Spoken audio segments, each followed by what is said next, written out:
Hello friends, good morning. সকলে কেমন আছো? আশা করি ভালো আছো, আর আমিও আছি মোটামুটি ভালো। তোমাদের সুস্থতা কামনা করে আমি সঞ্চিতা আমার নতুন একটা ভিডিও তোমাদের সকলকে অনেক অনেক স্বাগত জানাই। কয়েকদিন ধরে একদমই ভিডিও বানাচ্ছিলাম না, একদম ভালো লাগছিল না। তো আজকে ভাবলাম যে একটু ভিডিও বানাই, তার জন্য ভিডিও বানাচ্ছি।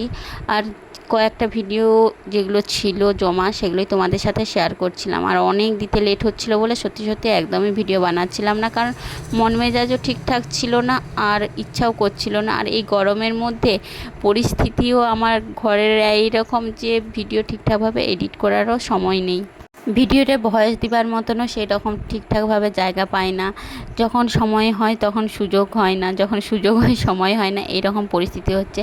যাই হোক, সকালবেলায় কাজে লেগে পড়েছিলাম। আর এইদিকে দেখো, আমাদের বাড়ির আজকে উনানটা ভেঙে দেওয়া হলো। আমি লিখেইছি আমাদের বাড়ির উনানটা ভেঙে দেওয়া হলো কেন। সত্যি কথা বলতে এত টাকা দিয়ে রং করা হচ্ছে গোটা বাড়িটা রং করতে তো অনেক খরচা হচ্ছে, তার জন্যই কিন্তু উনানটা ভেঙে দেওয়া হচ্ছে। আর ঘরের মধ্যে উনান থাকলে কিন্তু কালিতে চারিদিকে রঙও নষ্ট করে দেয়। আর সব কিছুর মধ্যে মানে তোমার বাসন কুসন থেকে শুরু করো চারিদিকে যেমন সে কালি হয়ে যাচ্ছে, তার জন্য কিন্তু ঘরের ভিতরে উনানটা ভেঙে দেওয়া হচ্ছে। আর উনানটা হবে আমাদের বাইরে বলতে আমাদের বাড়ির পাশেতেই একটা জায়গা নেওয়া হয়েছে, একদম বাড়ির পেছনটাতে। তো সেখানটায় হবে, তো দিন কতক বাদে ওখানে জায়গাটা ঠিকঠাকভাবে এখন ক্লিয়ার করা হয়নি, ক্লিয়ার হলে ওইখানটাতে করা হবে। তারপরে সে যেরকম অবস্থা হবে সেই রকম ব্যবস্থা হবে আর কি। যাক, টুকিটাকি কাজ সারছিলাম। আর তোমাদের সাথে আজকে আমি ভিডিওটাই শেয়ার করব আমাদের বাড়িটা বানাতে কতদিন লাগলো।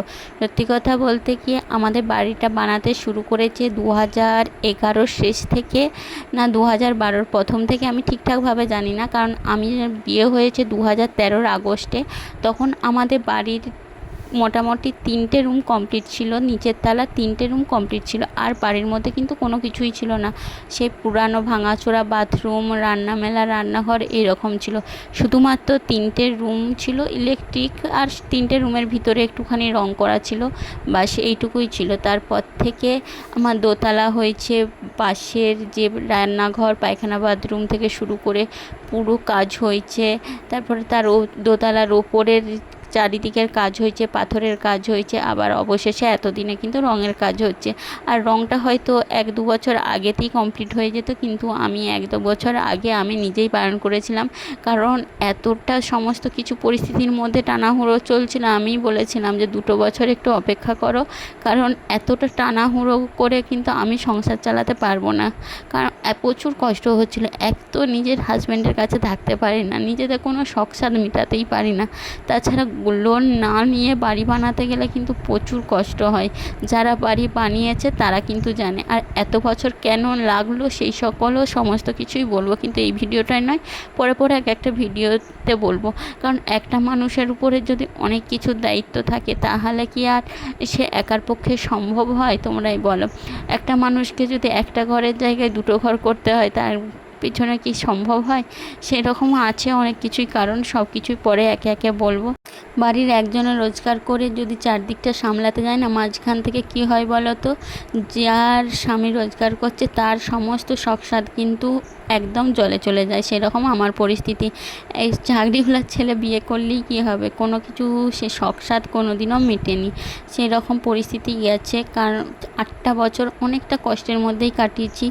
মানে বলতে গেলে অনেক কিছুই বলা হয়ে যেতে পারে, কিন্তু সব কিছু তো আর সোশ্যাল মিডিয়ায় ক্যামেরার সামনে বলা সম্ভব নয়। অনেক কথাও শুনেছি, বাড়ির একমাত্র বউ বলে যে কথা শুনিনি সেটাও নয়, এমনও দিন গেছে। যাই হোক, আজকে সেই সকল কষ্টের দিন অনেকটা শেষ হয়েছে।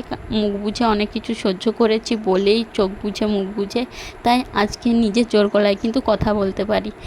নিচে দেখো, বাইরে দাঁড়িয়ে থেকে মিস্ত্রিদেরকে রং ঠিকঠাকভাবে করতে বলছিলাম, যে এখানটা এই কালার করো, ওখানটায় এই কালার করো। এই পাওয়াটা সব থেকে বড় পাওয়া আমার কাছে আজ, কারণ এই বাড়িটার জন্যে যতটা কম্প্রোমাইজ আমি করেছি, আর বোধহয় কেউ সেভাবে করেছে নাকি আমি বলতে পারবো না। যাই হোক, আজকের ভিডিওটা আর বিশেষ কিছু বড় করছি না। দেখো, বাইরে একটু বৃষ্টি হচ্ছে, মানে বুঝতেই পারছো কবেকার ভিডিও, এটাও কয়েকদিন আগেকারই ভিডিও। তবু কী করব, এডিটের জন্য কিন্তু সম্ভব হচ্ছে না পোস্ট করা। আর আমি সন্ধ্যাবেলায় এদিকে বানাচ্ছি, চা বানাচ্ছি, আমার কফি বানাবো, আর ছেলের জন্য চা, শ্বশুরমশাইয়ের জন্য চা বানাবো। আজকের ভিডিওটাই পর্যন্ত। সকল ভালো থেকো, সুস্থ।